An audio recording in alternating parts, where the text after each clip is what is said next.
Today, I'm so excited to be joined by Justin Smith, who's been such an important part of the clinic since day one. You know, this clinic is for you guys, but reality is that on the organizing side of things, we also get a lot of it out ourselves. And for me, one of those things is the friendship that I have with Justin.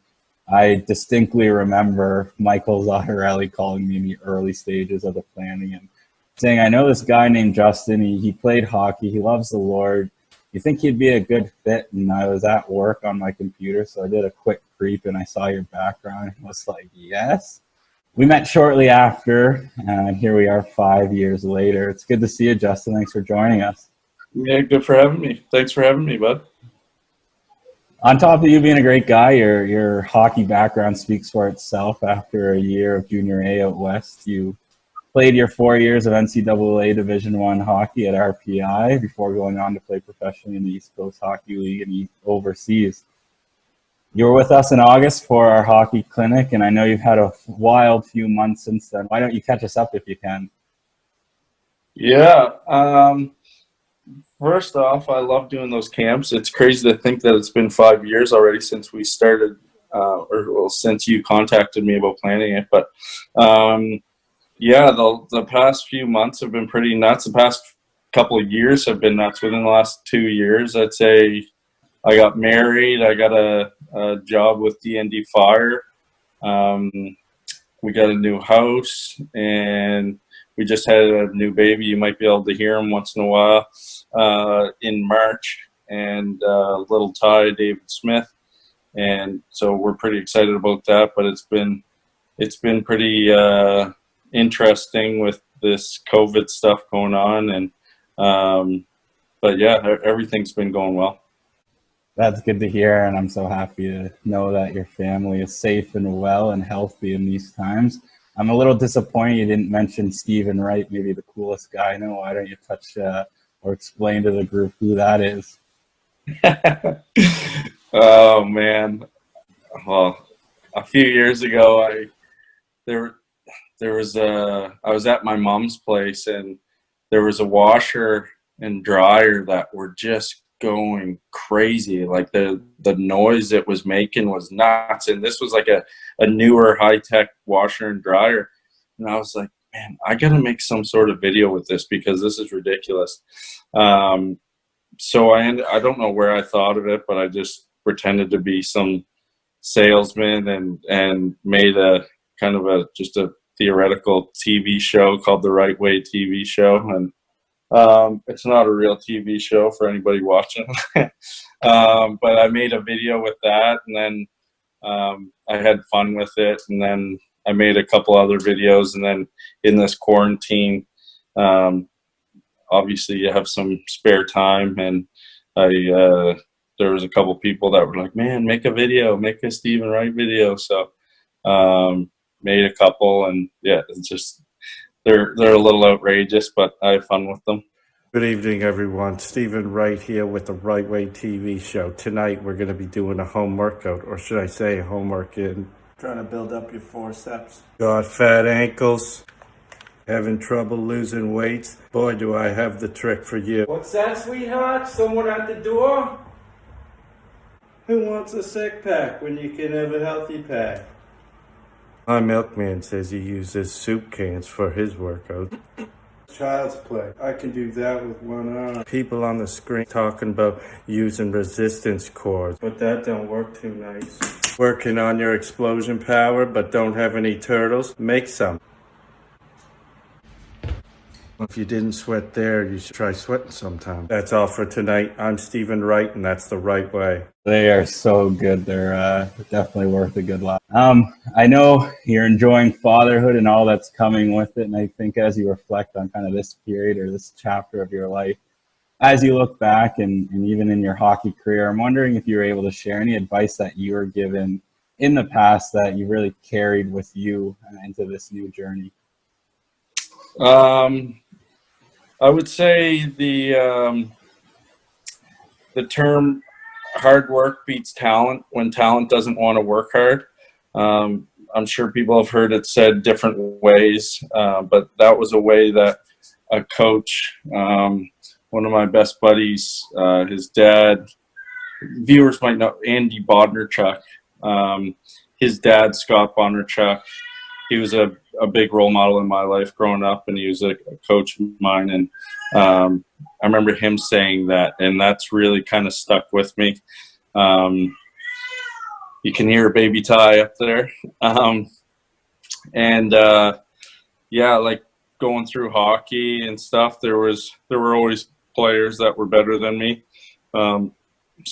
Throughout every level, but something that kept hope within me was the fact that maybe certain guys might be better than me, but if I outwork them, I can potentially make them turn over a puck or do something to help our team win.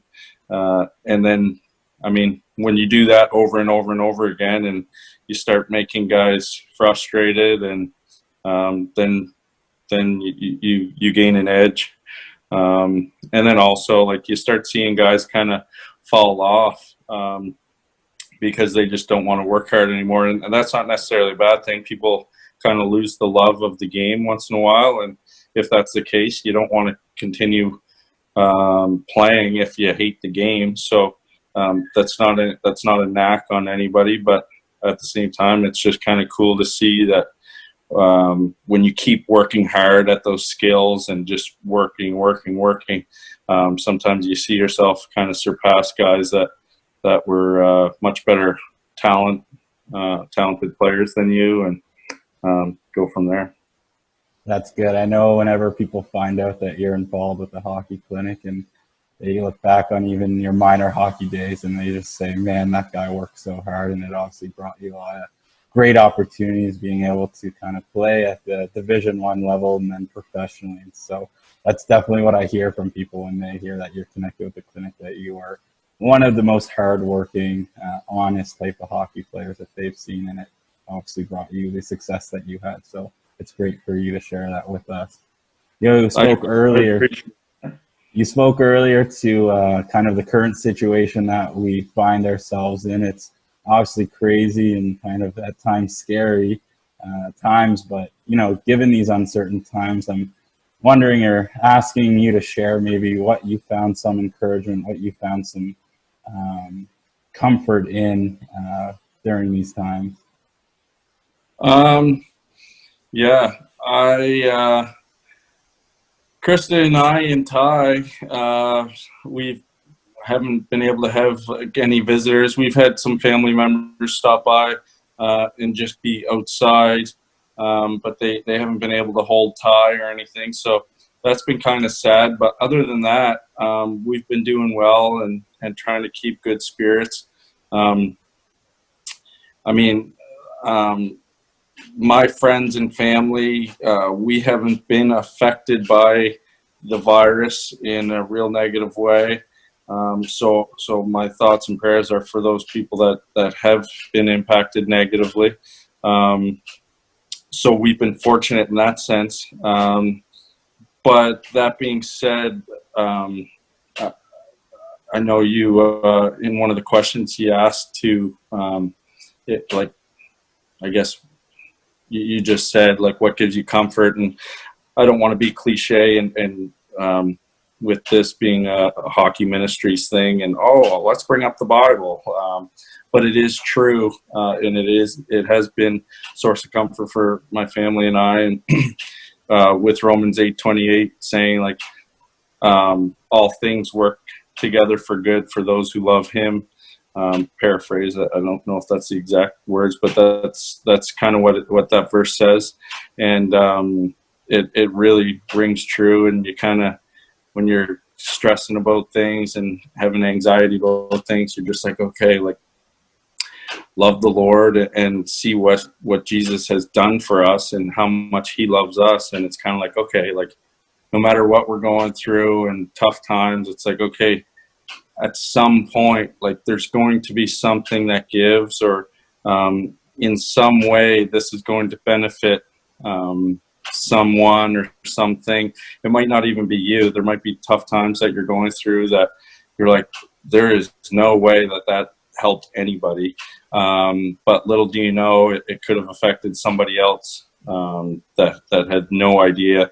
They might have seen how you handled a situation and thought, wow, like, and somehow affected them in a positive way. And we just never know those things. And that's something we can find out when we go to heaven, and ask God, like, oh, like, remember that situation? Well, like, how was there good in that? Like, and we might be able to get some answers.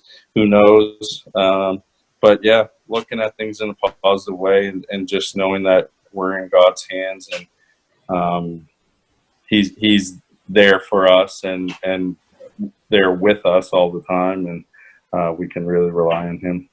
I think it's actually particularly powerful that you say that He's with us. So He's not just God to society, he's a God to us, and it's a personal relationship that we have, and that's what gives us our greatest sense of peace and greatest sense of purpose. And I think personalizing that is really powerful and helpful for us, and very encouraging, certainly, for sure, in these uncertain times. So really appreciate you taking the time to chat with us and taking time out of your busy schedule, being a new dad and all that comes with that. So appreciate it again, and hope to see you in August. My pleasure, buddy. Good seeing you, and hope to looking forward to seeing all the kids then too. That's all for tonight. I'm Stephen Wright, and that's The Right Way.